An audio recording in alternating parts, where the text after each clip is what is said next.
सास, बहू और ताबीज। सुप्रिया का रोज किसी न किसी बात पर अपनी बहू तारा से झगड़ा होता ही रहता। दोनों स्वभाव से जिद्दी और अड़ियल थे। दोनों में से कोई भी एक दूसरे के आगे झुकना नहीं चाहता था।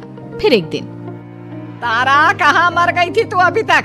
सुबह से शाम हो गई, घर में इतना काम पड़ा है, ये सब छोड़कर कहाँ मौज मस्ती करने गई थी? आपके घर के सारे काम करने का मैंने ठेका नहीं ले रखा। आप भी तो अपने दोस्तों के साथ किटी पार्टी करने जाती हैं, तब तो मैं आपको नहीं टोकती।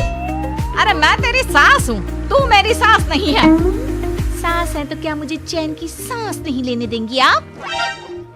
बहुत जबान चलने लगी है तेरी आजकल। आने दे मेरे बेटे को घर पर, फिर देख तेरी कैसे क्लास लगवाती हूँ। आपके पास और काम ही क्या है? बाहर पड़ोसियों से मेरी बुराई करना और घर में पति से। हाँ तो अब तेरा काम भी तो ऐसे ही होते हैं ना। तारीफ के लायक कोई भी काम किया है तूने आज तक? बस जुबान चलवा लो, कैंची से भी तेज चलती रहती है। सिर्फ जुबान ही नहीं, हाथ पैर भी चलते हैं, जिनकी वजह से आपको घर में इतनी सफाई देखने को मिलती है, वरना आपको तो अपनी किटी पार्टियों से फुर्सत नहीं मिलती। तो कहना क्या चाहती है? घर का क्या सारा काम तू खुद अकेले करती है? तो और क्या नौकरानी करती है? इसी तरह तारा और सुप्रिया में आए दिन लड़ाई होती।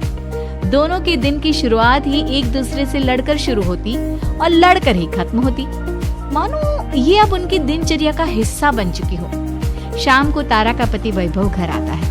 वैभव को देखते ही उसकी माँ सुप्रिया उसके पास आती है और कहती है, बेटा वैभव, अच्छा हुआ जो तू आज जल्दी घर आ गया। देखना तेरी बीवी सुबह से मुझसे लड़ी जा रही है। माँ की बातें सुनकर वैभव तारा को जोर जोर से आवाजें देने लगता है। क्या हुआ जी, इतना चीख क्यों रहे हो? तारा, तुमने आज फिर माँ से लड़ाई की? अरे लड़ाई मैंने नहीं की, शुरुआत पहले इन्होंने की थी। समझा दीजिए अपनी माँ को। मुझे कहीं भी आते जाते टाइम टोके नहीं, वरना मैं अपना सामान बांधकर मायके चली जाऊंगी। इतना कहकर तारा वहाँ से चली जाती है। ये सब क्या चल रहा है माँ? किसी दिन मैं आप लोगों के चक्कर में जरूर पागल हो जाऊंगा। आप लोग कभी प्यार से क्यों नहीं रहते? अरे वो हमेशा मेरी बातों का उल्टा जवाब देती है बेटा। अब तू ही बता मैं क्या करूं? तो आप उसे ताने मारती ही क्यों है माँ? वाह बेटा वाह, तुझे मेरे ताने दिखते हैं, उसका बात करने का तरीका नहीं दिखता। देखा नहीं वो किस तरह से बात करती है मुझसे। मुझे माफ कीजिए माँ, मुझे आप दोनों के बीच में पड़ना ही नहीं है। आप दोनों ही एक जैसे हो।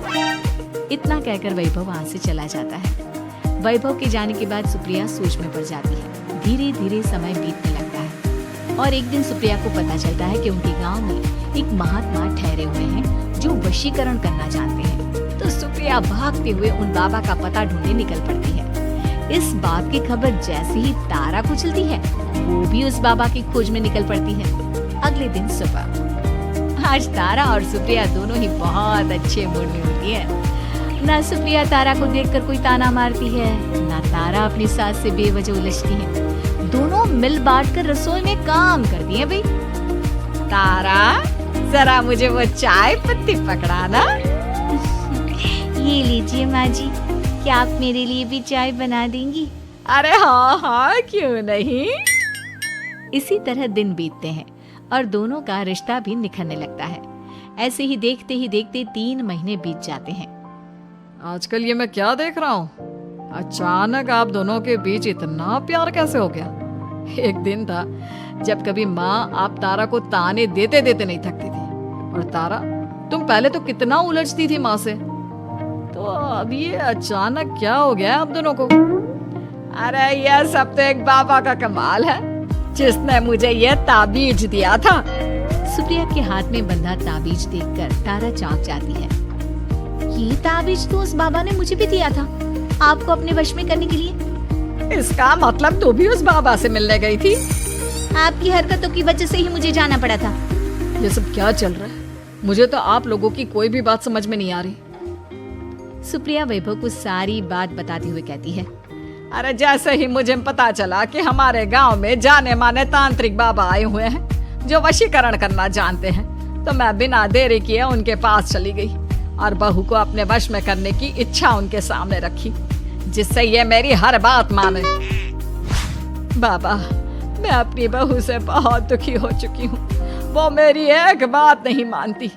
आप कुछ ऐसा कीजिए बाबा जिससे मेरी बहू मेरी हर बात मानने लगे। पहले आप मुझे अच्छे से बताइए, आपको अपनी बहू से आखिर परेशानी क्या है? बाबा वो मुझसे कभी प्यार से बात नहीं करती। मैं उसे एक बात सुनाती हूँ तो वो पलट कर 4 बातें सुनाती है। आप कुछ ऐसा कीजिए ना जिससे मेरी बहू सारी बातें मानने लगे।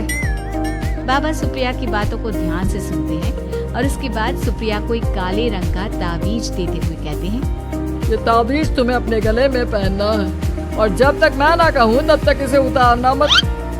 तो क्या इस ताबीज की मदद से मेरी बहू मेरे वश में हो जाएगी? सिर्फ वश में ही नहीं, इस ताबीज के कारण तुम्हारी बहू तुम्हारे आगे पीछे भी घूमने लगेगी। लेकिन बस तुम्हें कुछ काम करने होंगे। कैसा काम बाबा जी?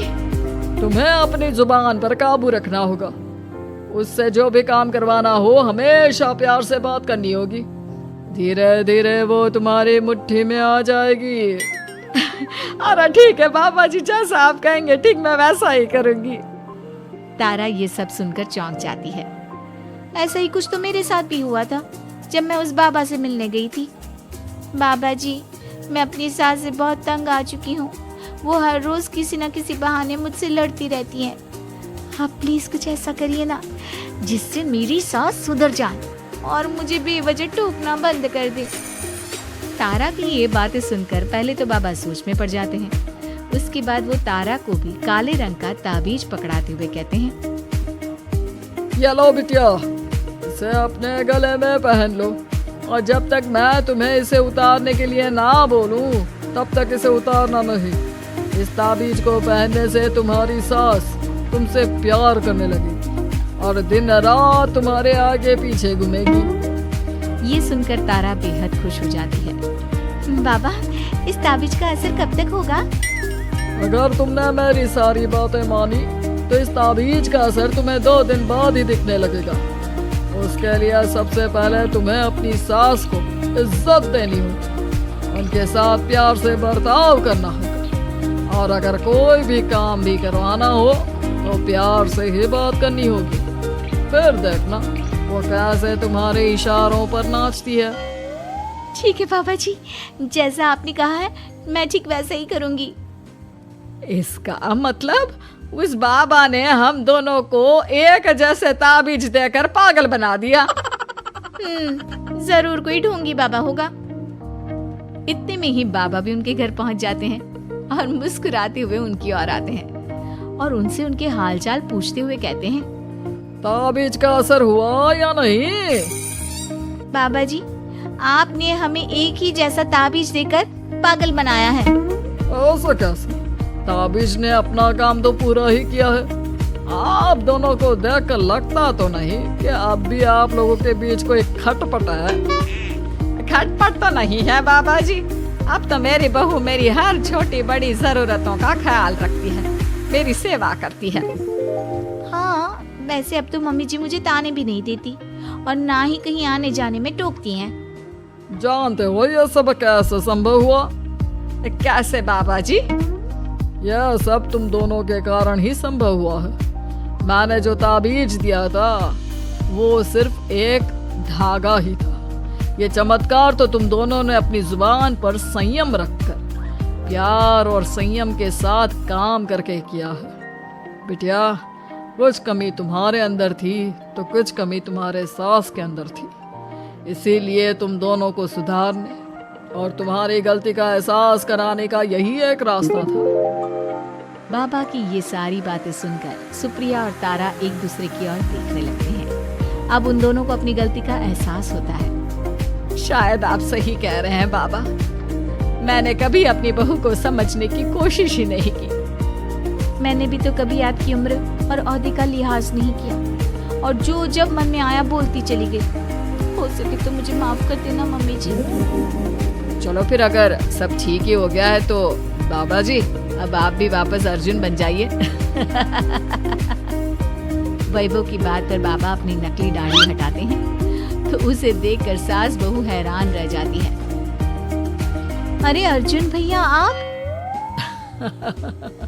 हाँ भाभी, आप दोनों के रोज रोज वाले झगड़ों से परेशान होकर एक दिन मेरे इस दोस्त ने एक प्लान बनाया और मेरी मदद मांगी, तो मैं इनकार कैसे कर सकता था।